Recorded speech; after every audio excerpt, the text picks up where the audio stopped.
bit of hardship myself. As an agency, we're quite lucky that as a business we don't have any debt. We can scale up and down as we need to. I could scale right back to myself as a freelancer, or scale right up to where I was before with 10 staff. So we let half our team go, unfortunately.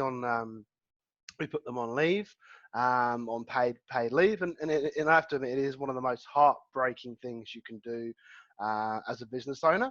But look, it is what it is, and yeah, we've done what we can to make it work. So let's bring that back. Yeah, so we're back on track. Very optimistic, and hopefully from the content you'll be seeing today, you'll see why I believe now, for anyone that's in sales, for anyone that's perhaps running their own organization that's looking to grow, now is a perfect opportunity to get on board and just find new opportunity, right? Okay. So as I've mentioned before, we're continuing to work from our self-quarantine homes, and I get it. Social distancing is the need of the hour, but the economy has to go on. It just has to, right? I can give my own experience. My last sales call yesterday, another set of reasons, why my prospect client cannot move forward. COVID-19 has frozen all budgets. This is pushed out till next year. Sorry, but my position as marketing or managing director was made redundant, and so on, right? It all just seems doom and gloom when we're on these sales calls. There's always a reason to delay. As much as the pain is there, there's always a high-end kind of a thing that's thrown in that puts sort of a spanner in the works that's delaying a lot of projects. Because let's face it, most tech companies, vendors, and companies around the world generally are focusing on existing clients, and net news kind of being put on hold, or investment in new technologies is also just put on hold temporarily while we sort of get on top of what's happening out there. Okay. Most of us have experienced some form of pain over the last 2 to 3 months. In a lot of respects, I can say the big shake-up has made a lot of us feeling a little bit dizzy, and then we're still a bit dizzy after all of this. Yeah, look, some industries such as aviation have fallen straight over a cliff. Others have experienced some sort of pain. The world has not seen an event like this in the last 100 years. This will certainly reign across history for years, and our children and children's children will be talking about this for years and years to come, right? But as I've mentioned before, the world must go on. B2B business needs to continue in order for the economy to jumpstart and regrow. It's very important that we realize that. Anyway, moving on. Okay. A world of pain. Now, it may seem like I'm just focusing on some of the negative aspects, but what I'd like to do is just recap some of that. And I can probably relate to this chap here who looks, he's certainly got the look of love on his face, or not love, as some may see it. But I can certainly relate to that when after a chat with me and my business partner, we had to let half our staff go, and we did the numbers, and it's certainly not a nice look after a few years of successful growth. And I can imagine that chap's feeling exactly the same thing as stocks maybe started plummeting. Look, the photo may seem a bit extreme, but the reality is, when this first happened a few months back, we were all in a bit of panic mode. Okay, and as I've mentioned before, every single human being on this planet has experienced at least some form of hardship, whether it's job losses, shares, rent issues, and whatever else it may be, right? It's created a giant ripple effect on the economy, right? In terms of business, we've seen job redundancies. We've had friends that have been let go. We've seen hiring freezes. We've seen budget freezes, and the list goes on and on. Most companies have simply pushed a giant pause button on net new business activities and went straight into continuity strategy planning, with the key focus being directed on existing clients, right? So when will this end, I guess? When will we see an end to this? I mean, when will B2B business return to some sort of normality? And I don't know about you, but if you're a rep, a sales rep, a business owner, or a sales director, we've all got KPIs to meet, and those KPIs still need to be met in order for the company to grow and that company to keep our jobs safe and active. And if you're running a company, in order for you to eat, we need to close new business, right? We can't just rely on existing business forever. That will certainly drop off to some extent, okay, and needs replacing. But really, the answer is simple. When will normality continue? The sooner we start pushing the economy forward and start investing in new business services, technology, marketing services, the sooner the economy will jumpstart back to action.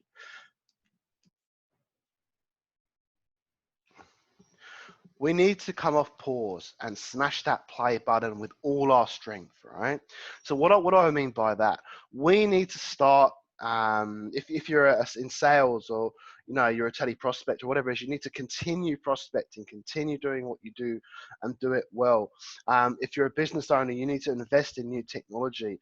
If you're a company that's been holding off a cloud migration strategy, for example, or a storage backup strategy, start looking at doing that. Start investing into the company. Negotiate with your vendors on price, all that sort of stuff. That's great. But in order for us to get this economy restarted and get the sales engines boosted again, people need to start investing and buying again, right? And I'm starting to see that across Australia. I have to admit there is a bit more of a positive strain I see with organizations where they are looking at investing. I'm not saying they are, but if you look at cloud is probably one of the strongest industries out there. Hasn't been too much affected, depending on what you're selling. And there's certainly some opportunities that have happened within the Australian market that have opened up new doors as well. Okay, so why now? Why should we be focusing on this now? Why not 2 weeks ago? Why not a month ago? Why don't we just wait a couple of months and, or 3 months to when things will get better? The reality is it won't, unless people start making, like, the action starts now, right? It's the downturn has just gone on for too long, right? The longer we leave it, the more damage it's going to create, okay? Now, is it due to the fact that around the world lockdowns are now easing a bit, and perhaps giving more freedom to people? Yeah, probably. People's confidence is improving. Their attitudes are getting better, right? They're feeling more positive, right? And that's really, really important in this day and age. It's really critical, because that improves business, that improves the economy, and that means more people start investing. Now, our companies now realizing that unless they find net new business, they simply cannot regain their growth. And that's very true, right? So let's just say you're an ERP vendor and your sales cycles are 6 months to 12 months. And if you're running low on pipeline, any pipeline that you generate now, all right, is not going to close for 3 to 6 months, okay? Now, is that going to be enough to sustain your role, sustain your business? I don't know, right? But what's important is we start that early, right? And, yes, you may have a great inbound engine, digital marketing, a bunch of SDRs and all that sort of stuff. Doesn't really matter how you generate your leads, as long as you do it for a number of different channels, right? But one thing that's clear is, with the tech industry being an average of 30 to, let's say, 60 to 120 days in terms of sales cycles, in terms of new solutions and investment and all the stuff you've got to do on the actual presentation, on the actual sales cycle rather, in order to get that sale closed, implementation, support. It's really critical that we make a start as soon as possible to build up pipeline and new opportunities. Now, one thing that I've personally noticed is, and I don't know if anyone else noticed the same thing, and you're gonna have to give me a sec, guys. I'm trying to track down where my questions have disappeared to, so give me a second.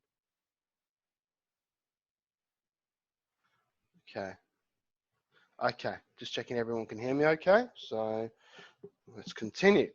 Now, where was I? Now, yes, you may have all noticed during March and April, we had a surge of marketing material. Maybe some are noticing it now, as opposed to before. But for me personally, I have never received so many emails inviting me to Zoom conferences, so many, emails just about general investments or whatever it may be, right? I felt like I was being bombarded.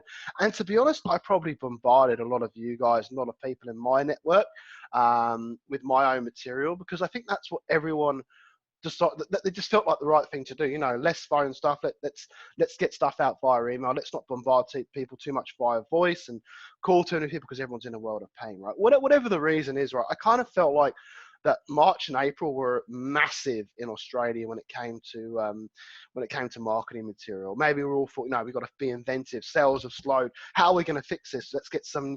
I mean, I did a whole bunch of presentations on, getting people set up working from home. How do you do that? But so did every other bugger on the planet. So, it was a bombardment of information. So I guess what I've noticed now, and I don't know if anyone has noticed the same, marketing seems like it's significantly reduced. I haven't seen any of these emails or Zoom conferences in the last few weeks, which is a bit odd. Let's say in the last 3 weeks, especially in the last week, it seems like companies are running out of ideas on what material to publish. Vendors seem to have gone a little bit quieter than normal. Sales traffic is also slowing across the board, with most business owners trying to solve their own problems. Yes, we get it, and focusing on their helping their existing clients with their problems. Okay, and that's still happening now, even though net new might start being look it's starting to look like it's opening up.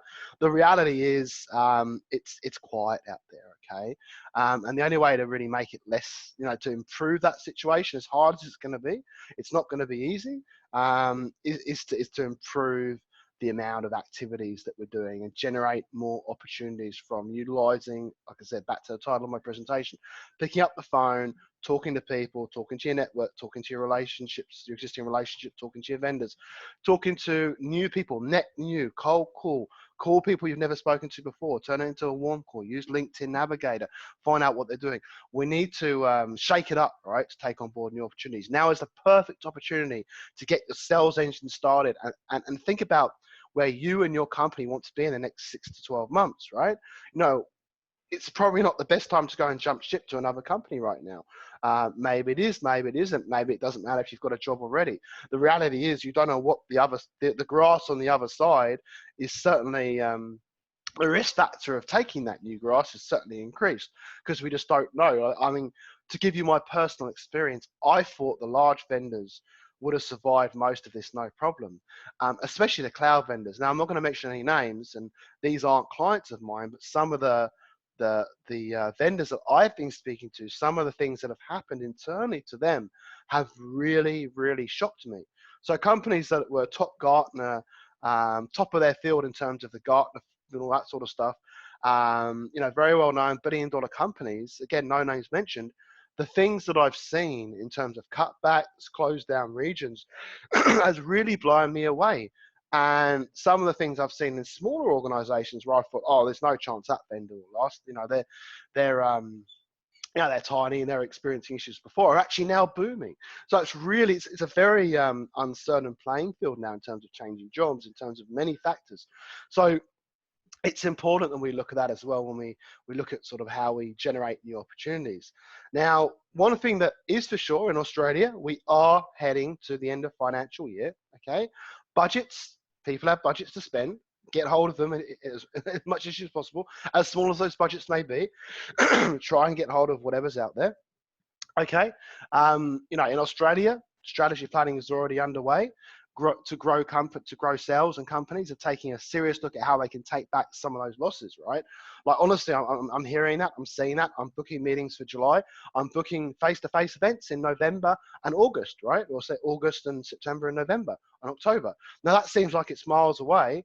Who cares? Let's get this started, because if you don't get there, your competitors are going to jump on that before you, right? So start thinking like 3-6 months ahead. It may not bring in the cream of the crop.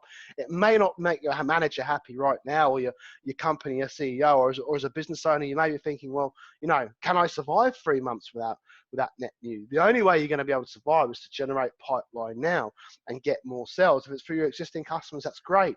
You still need net new at some point. So start planning 3 months, 6 months ahead, because we're going to get out of this. Australia lockdown is already started to ease. I'm in the Philippines, right? We're still locked down, but I know at some point we're going to be out of this lockdown. So our hold up on buying our property has actually given us a better opportunity and more power to get a better deal on that property. But we're not able to move house for probably two more months, right? So we're still planning it. We're still planning the remove list. We're still planning everything prior to that, because it's going to happen. So once we get out this lockdown, I see a lot of opportunities coming up once we're allowed to do face-to-face meetings again. So, once there's a 2 to 4 to 6 to 10 people, maybe that's already the case. I'm not so switched on to where we are with the lockdown in Australia, but once they start allowing events, I see a lot of agencies like mine and other organizations prospering once again, right? Now, Another thing to take into account is the economy has also opened up new doors for those brave enough to venture into them. Now, I'm not sure if anyone on here sells cloud-based technologies. I'm pretty much sure most people do, but I'm sure you're all aware that the Australian government has pretty recently announced the deregulation of cloud technologies, which opens up a $2 to $5 billion market within the government. I think that's huge. Now, I know it wasn't always it wasn't always stuck to two or three vendors, but it certainly was a lot more challenging when I remember my times in technology and working for tech and selling cloud to sell into government in Australia previously. Now there's new opportunities. So that's one example of an opportunity to why why we should start getting on the phone now. Okay. Vendor changing now, guys. This is a really really important point. If anything, this is probably the most valid point I want to resonate with all of you on this presentation. Stress testing during COVID-19, right? Companies have seen the COVID-19 scenario as the perfect testing ground, unintentionally perhaps, but it's there to really see how strong their relationships are with their existing vendors, okay? People are gonna start changing vendors. Now, like every business out there, I've been talking to my vendors going, help, can you help us out? Can you delay this payment? Help, LinkedIn Navigator, can you delay this payment? Help, Lucia, can you give us, 1 month's grace on this? Help, vendor, can you delay my phone costs just for 1 month and split it out? Because as much as I know I've got money in the bank, I don't know how long this crisis is going to go for.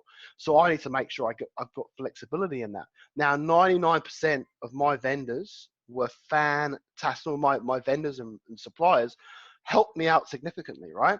Now, I'm going to be sticking with those suppliers indefinitely into the future, given the amount of support they've given me. Now, I've had a couple of suppliers that were a little bit funky. Understand we have invoices that need paying and they need to be paid, but some flexibility is also nice to have, and really just even if it's not around payment, I've helped clients out with things. I've added extra days to campaigns. I've spent more time on campaigns than perhaps I should have done, and given people flexibility with payments to help during this. So I think for me, what I've noticed is the individuals where I've gone, God, wow, what have I done? I've given them an extra 30 days to pay their bills, and now they're they're going to run, or they're going to not pay. They're going to think they're going to get 30 days on their future work. As a business owner, you've got to be careful with those things such as price and payment terms. However, what I've noticed with two of my clients is they've recently decided to extend their contracts with us, and guess what? They've just paid me up front, which aren't in our terms. We usually give people a bit more time to pay. They've paid us up front for the whole project. So that's so when you look at stress testing, companies now more than ever are going to be looking at changing vendors. Again, another opportunity for anyone that's in sales to get out there, get on the phone and start talking to people. Just ask how people are. How are you? What challenges are you experiencing at the moment? Talk about this and how you finding your existing vendors with cloud, etc. If there's one thing you would change, what would that be? And all that sort of stuff, right? Just have normal conversations, human conversations with your prospect market, and find out how they are, and find out what they need help with, right? Or more off, just letting them know that you're there with a personal touch point, and how their families. People are more open to talking about their family and kids right now. Why is that now? Probably because they're at home and they're around them all the time. But people just are a little bit more open in terms of talking, because they're not getting as much human touch as they used to in lockdown. And I know that's sort of changing in Australia at the moment, but people are certainly open to talking, and a lot of people are still worried and scared of what's happening out there. So just talk to people, and the same factors still lies in business, in my opinion. People aren't looking for friends; they are looking for problems to their solutions to their problems. So focus on that, and start generating more business, right? But one thing that with your existing vendors, and the reasons why they would be looking to change is perhaps they've had lack of flexibility. The responsiveness of those vendors during emergency situations like telcos going out and that sort of stuff. Scalability, support of different vendors. Does this vendor support this particular vendor, or does this vendor support this particular plugin, and that sort of stuff, and how open they are to change. being much more open-minded to changing legacy deals when it was status quo, but no motivation to reevaluate price and value during the hard times. So it was all when things were great, your vendors like, yeah, sure, what do you want? More than happy to help. And then when things go wrong, it's like, well, hang on a minute, no, well, we're shutting up our bank account now, so pay us. So there's different ways to manage and handle your vendors, right? But definitely get out there and talk to your prospects, talk to your clients. Definitely talk to new prospects out there that are maybe using competitive products of yours, and you might be surprised. Okay. So I already gave you the example of my clients that contacted me for extended payment terms, and how that's just a perfect example of how they're now spending more money on me and they're paying up front, which I never thought they'd do in a million years. So that's how thankful they are that I was open to them while they were struggling. And now that they're doing well, they've helped me. I know I've given this example a couple of times, but I just bought a house in the Philippines. We put a holding check down. The whole was only a small holding check, but still a few thousand Australian dollars. We sort of sat there. We thought about what the best option would be, just as the COVID-19 hit. We've had banks offering us ridiculous interest rates, really high rates for a mortgage. We've had the price of the price of the property was too high originally. Well, great when it was growing, but now that things are starting to go down. So we've had a massive opportunity and purchasing power to negotiate that. Right. So we've negotiated with one bank that offered us a few more basis points. So we went with them, whereas the other bank refused. And the owner of the property was good enough to lower the price a little bit to give us a bit more freedom on that as well. So we haven't moved forward with it yet. We're still in the thinking phase, but we're pretty much there in terms of what we want to do in the next steps. All right. So yeah, get out there and talk to your vendors. Talk to your clients and your prospects, because I'm telling you now, there's a chance a lot of them may be looking at changing their vendors, right? For price reasons, cost reasons, relationship reasons. These types of situations do bring out some of the negativities out of the cracks that were maybe there before, but times were good, so they were kind of left hidden away. All right, moving on. You need to get the first mover advantage. Okay, now guys, I'm going to pause us for a second because I've lost the I want to bring up the questions again, so I just want to see if there's any. Sorry, give me a sec. Okay, no questions at this moment in time, so let's continue. Okay, now you need to get, as I mentioned before, the first mover advantage. Okay, you need to be ready for when the economy bounces back, because it will bounce back, right? Some of you may have already seen it. Others of you may have never seen a change, right? But most of us have seen a bit of negativity in that, right? But when it is ripe for the picking, you need to be ready. Otherwise, your competitors will harvest the crop before you get it. I'm telling you now, right, that they will. As I've mentioned before, sales cycles within the enterprise tech space are on average between 90 to 120 days, depending on what you're selling and that sort of stuff. If you do not start ASAP, you will miss the growth spurt. And B, you will run out of pipe to sustain your business and sales team. That's what it's all about. It's about pipe build, right? And like I said, whether you get your pipe from channel, from your own SDR rep, from, an external lead generation company, right? It doesn't matter. Or you generate your own pipe as a sales rep, or you're a sales director, or you're a business owner, and you've got a team doing it. It doesn't matter where you've got to keep doing it, and you've got to keep doing net new as well. You can't close off that channel, and you've got to make sure you keep building up your prospect network. You keep doing more marketing reach outs. Yes, I know it was a bit of a bombardment at the start of COVID, but you still need to let people know that you're there and you exist, right? The worst thing is you disappear for 3 months and go, oh, we'll just wait for this to blow over and, hide under a rug.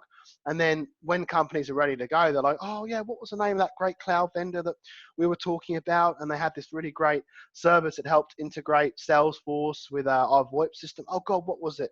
Oh, I forgot them, because we haven't heard from them in 3 months, right? As opposed to them getting an email off you every week or every couple of weeks, just telling them a bit about you, or just a phone call saying, hey, hey, how you going? What have you been up to? That's really important. They need to, especially during these times, because all they're going to do is go to Google or go to another email one of your competitors sent and go, I can't remember who that provider was. Let's talk to someone else. Happens to me all the time. Happens to me even when I do communicate and send out stuff, right? Sometimes it's all about timing. A friend of mine that wanted to use me years ago, you know, we were ready to move forwards. We put things on hold. I asked him, you know, is it price? Is it because I don't know paper legal? Or, you know, he's like, no, no, no. And then later on, he hired a marketing manager that had a relationship with one of my competitors.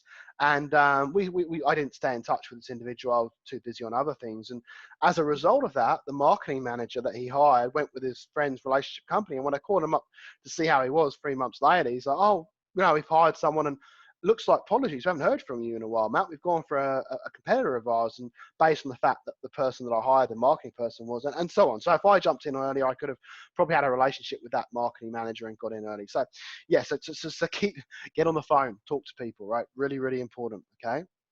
Now, some personal examples. In the last 2 weeks, I've seen some of the largest technology vendors starting to come out the cracks and schedule events, even face to face, for August onwards. Okay, that's really exciting, right? That means people are they're starting to realize. Okay, so now we need to get things moving, right? You know, my clients are now accepting meetings in July onwards for new business. My clients where I'm doing lead generation for, so where I'm talking to prospects, or my team are talking to prospects, they're open. Their prospects are open to conversations in July onwards as well. So we're setting up webinars, we're setting up, you know, meetings, calls, we're finding out where their challenges are. You know, what is it looking at? Are they migrating to the cloud? Are they doing DR to the cloud? Are they looking at cyber security? Are they looking at integration? What is it? What does their roadmap look like? Yes, it's on hold, but when will it come off hold? Get that intelligence before your competitor does, all right? Really, really important, okay? Okay, moving on. Okay, guys, so we're coming to the end of the presentation. I wanted to keep it nice and short, so if anyone has any questions, you can, yeah, feel free to start asking shortly. I'll just wrap it up and do a bit of a conclusion on what we've learned. Now, I haven't put too much stuff in on, you know, why, I guess, the dynamics, you know, what's the magic to to picking up the phone, doing some prospects and cold calling. If anyone wants any intelligence on that, I've got plenty of material. I'll send you all my ebook, which is around just my personal some of my personal tips on why and what you should do on how to generate new pipeline and the best strategies around that. So I guess you could always jump on my LinkedIn, and if you go on my LinkedIn, there's a whole bunch of articles around that. My goal today was to get everyone motivated and just to start thinking. I mean, look, some of you may be thinking, Matt, come on, isn't this common sense? And, you know, really, well, to be honest, you know, that's what we're doing already. And that's great, that's fine, right? Others may be looking at going, yeah, he's right. You know, let's start generating new pipeline, right? And when I say golden era, right, it's a bit of a weird thing to say, the golden era, but if you look back throughout history, some of us have never experienced a downturn before. There's plenty of millennials out there. This is their first one. You know, for me, my first one was a 2008 financial crisis, right? That only lasted 6 months, you know, in Australia anyway. And everything seemed like it was back to normal. We're in something very different now. In my opinion, guys, we've got this for a while. I do believe for all of us individuals that are selling online, that have cloud-based technologies or technologies that enable that sort of stuff, we're going to be okay. We're going for a bit of pain, and we will do for a while. In terms of new business, I think we're probably a month or two away before things start to improve, and maybe some of us seeing those improvements already. But we just need to get on the bandwagon, right? We need to start making calls and not sort of to sit there and just think things are going to get better and work will come to us. But it's because when the economy bounces back, I'm telling you now, we want to be there to grab it, right, when that opportunity gets thrown in front of us, okay? That's what I've been telling myself over the last few months. That's what I'm hearing off everyone. That's what I'm starting to see now, and that's why I'm believing it more and more. You know, we all have hope, right, when these things happen. Hope, and it's funny, it sounds like we've just gone through a movie, right, the pandemic movie, and, you know, everyone's talking about how hope, you know, it's good to have hope, but the reality is that hope has got us through this, but now that hope is converted into more of a reality, where it's like, well, hang on a minute, you know, people do need to start bouncing back, and yeah, wait a minute, people are getting more optimistic. Oh, wait a minute, you know, I just got there is this opportunity, and this person is looking at our technology now, that things are starting to get better internally, right? So things will get better, and we just got to make sure we're there to take action. So take action now. Jump on the wave at the right time, and make sure you surf that damn thing the whole way to shore. Okay. Start mapping out your sales enablement plan, and start generating new business opportunities right now to ensure you grab a nice piece of the pie once the economy starts to fire its engines, right? Don't sit back and wait for things to happen, because it will only result in your competitors taking your business and reaping the rewards. I'm telling you now, we've got to be there. We've got to be talking to more people. We've got to get on the phone. If you're a sales rep, pick up that phone, right? I don't want to be sounding like I'm a wolf of Wall Street, but pick up that phone. If you're a business owner, pick up that phone. Get your staff to pick up your phone. If you're a sales team leader, you're a sales director, whatever, marketing manager, create the right content and get your team on the phone, right? And get your team actively working out. If you've got a strategy for digital marketing, get it up and running, okay? It's really important that we start. It's going to seem like we're firing blanks for a while, right? But eventually some of those blanks are going to make sense and we're going to start hitting the right targets, okay? But the sooner we start, right? Think about the time. What are we now? We're now January, February, March, April. April, May, right? It's nearly June, right? End of financial year, July, August. These should be the firing hot times in Australia, right? So if you're 3 months away from new pipeline, then you're looking at August, September until you start closing deals. And guess what? October, and then what happens in November? Melbourne Cup. Melbourne bloody Cup. Great day, fantastic, and hopefully it'll be here this year. But what happens during Melbourne Cup? Australia bloody shuts down, right? So any business owner out there is going, oh shit, now what? Now what do I do? No, get as much in as we possibly can, right? Or maybe they're selling out to other markets overseas as well. But the reality is when Christmas comes anywhere in the world, Australia just seems to be the exception that shuts down for like 2 or 3 months. The reality is January, February are pretty much write-offs. So your hot months, the hot months for us to sell, are slowly disappearing and weeping out. And some of us might even say 2020 is a write-off. I disagree in a lot of ways. I do believe there is an opportunity to reap some of that growth back. It may not be a write-off. It may be a smaller level of growth, or it may just be a break-even for a lot of us, right? But it's certainly going to be a learning curve. We're all going to learn a lot out of this.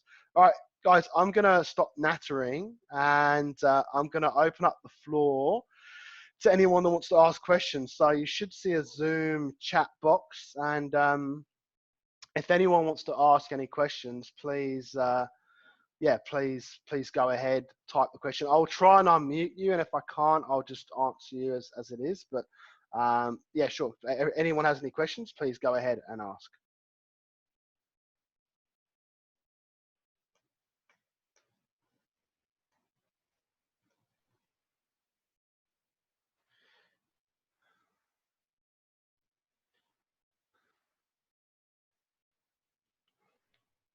All right, Matt, I'm going to try and unmute you. Give me a second.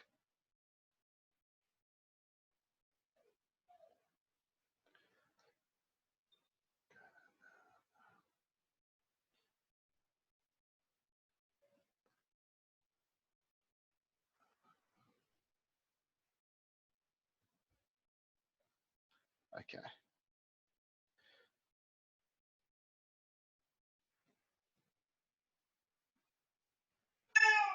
Hey, Matt, I just unmuted you. Sorry about the lack of notice. Go ahead.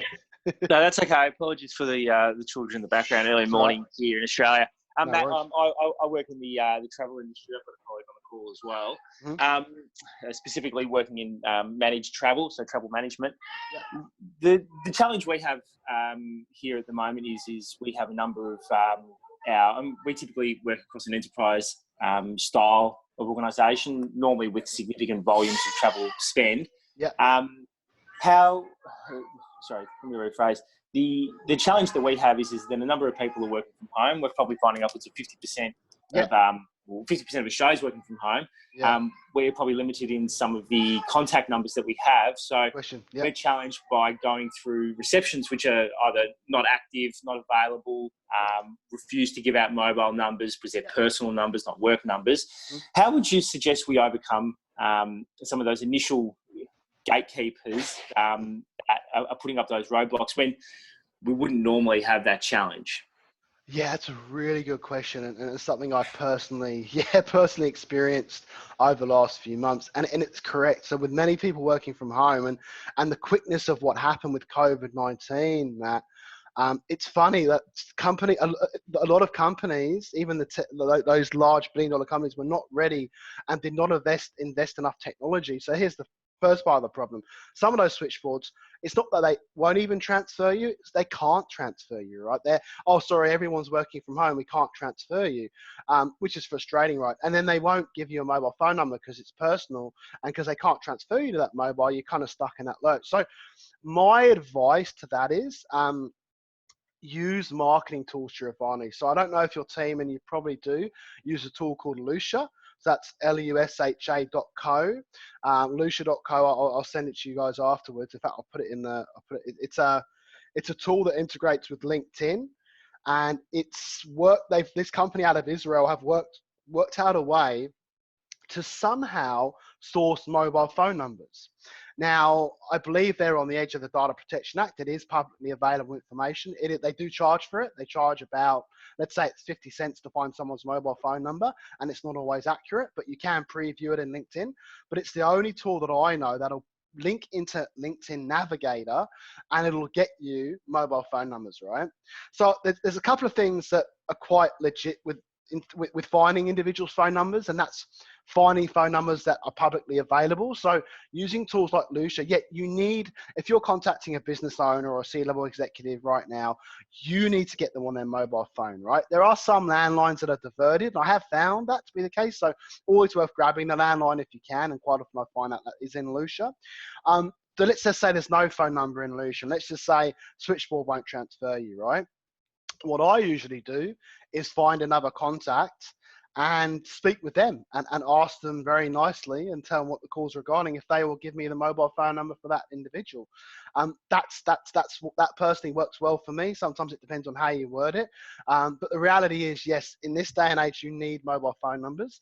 And yeah, if the switchboard won't transfer you, use tools like lucia.co to find those mobile phone numbers. And if you can't get a number and you really want to speak to that individual, you've only got two options, and that's sending them an email or calling someone else to try and find a loop around. You've got to be careful with that. I mean, I used to have staff that would lie through their teeth and go, oh, is that Mark? No, it's James. Oh, God, Mark, I must have the wrong number. You know, it's a bit cheeky, and they'll go, oh, do you have his mobile number handy? And you're sounding so friendly and happy that they'll just give you the mobile phone number, right? Does that make sense?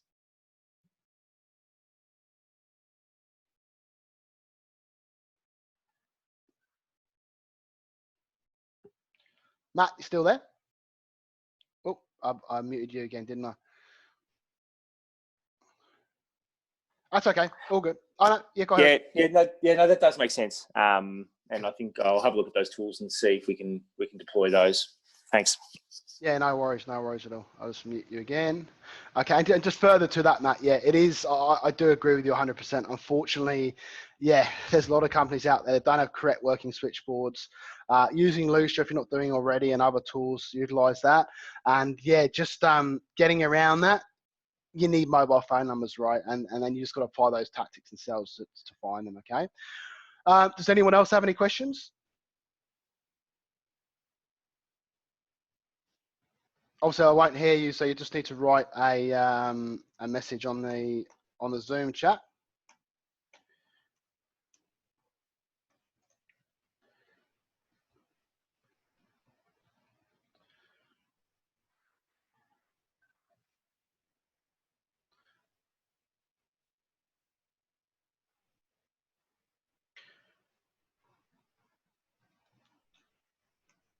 All right, gents, we'll sign off now.